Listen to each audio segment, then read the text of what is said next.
ہماری زندگی میں ایک ایسا وقت ضرور آتا ہے جب ہمیں کوئی انسان دل کی گہرائیوں سے بے لوث محبت کرتا ہے، بنا کسی غرض کے، بنا کسی وجہ کے سچی محبت کرتا ہے۔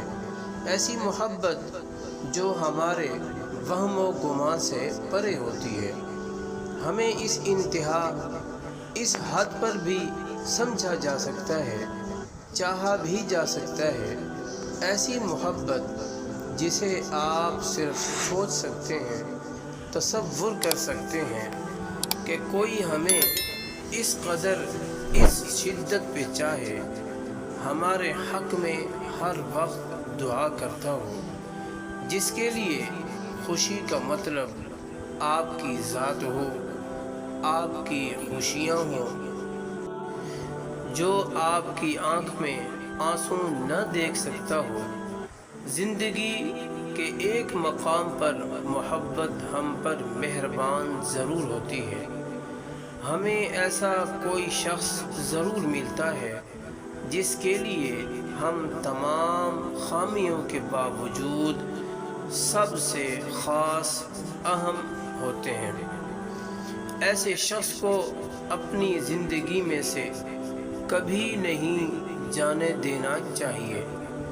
کچھ بھی ہو، کسی دنیاوی دکھاوے یا کسی خود غرض خواہش کے پیچھے لگ کر کبھی بھی ایسے شخص کو کھونا نہیں چاہیے۔ ایسے شخص کو تو چھپا لینا چاہیے، اپنی محبت، اپنی چاہت کے ساتھ اسے باندھ لینا چاہیے۔ وہی تو سب سے قیمتی اثاثہ ہوتا ہے۔ ہماری پوری زندگی میں وہ واحد شخص ہوتا ہے جس کے ساتھ ہماری روح کا تعلق ہوتا ہے، جس کے ساتھ ہمارے سکون کا تعلق ہوتا ہے۔ ایسے شخص کی تو خود سے زیادہ حفاظت کرنی چاہیے، کسی بیش قیمتی خزانے کی طرح کہ کہیں اسے کوئی ہم سے چھین نہ لے۔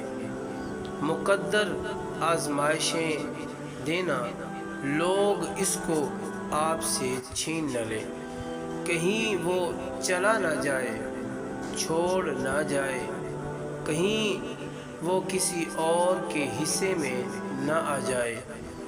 زندگی میں آپ کو بہت سے انسان ملتے ہیں، اچھے، برے، امیر، غریب، سب مل جاتا ہے۔ جو نہیں ملتا تو ایک ایسا شخص جو دل و جان سے محبت کرے، جو اپنی ذات کی نفی کر کے بھی آپ کو خوش کرے۔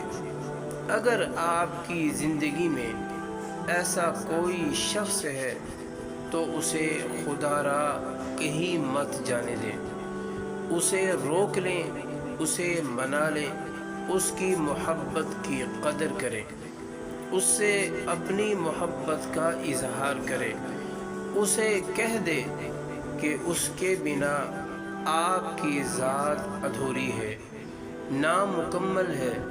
اپنی ذات تکمیل کرے اپنے وجود کی۔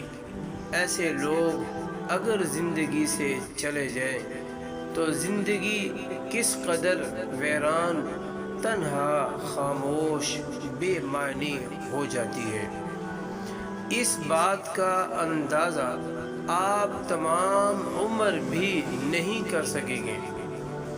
اس لیے اپنی زندگی کو ویران ہونے سے بچائیے، اپنی ذات کو کھوکھلا ہونے سے بچائیے۔ زندگی، محبت، قسمت ہر کسی پر بار بار مہربان نہیں ہوتی۔ جو یہ چلا گیا تو سب چلا جائے گا، اور پھر اس جیسا کوئی نہیں ملے گا۔